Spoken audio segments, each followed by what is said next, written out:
Formal na lang sinumpareng bayong alal na opisyal ng Pampanga inyang June 12. Aldoning Katimawan ay ning report ng Patricia Mamang.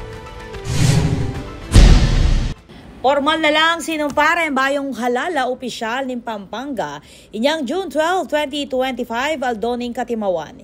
Ing programa, genapan keti king Brand Zigiao Convention Center king Ciudading San Fernando at egunan dareng alkalde, vice alkalde, konsehala at reng opisyal ng provincial government. Keti formal na lang sinumpa king karelang kanya-kanyang katungkulan dina Governor-elect Lilia Nanay Pineda at Vice Governor-elect Dennis Delta Pineda. Ing pamanutok king healthcare program, ing prioridad na pamurin Governor Nanay Pineda. Yung medical healthcare po, kailangan yung pa rin, dagdagan, tingnan kung paano mo makakapalahad yung mga may sakit. Importante kasi yun.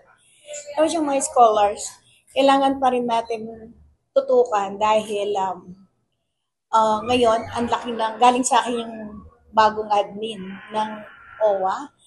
Ang mga sa Europe ngayon, nag-iingin na rin sila ng mga workers galing ng Pampanga. Kailangan ayusin natin yun, yung employment and then education, medical.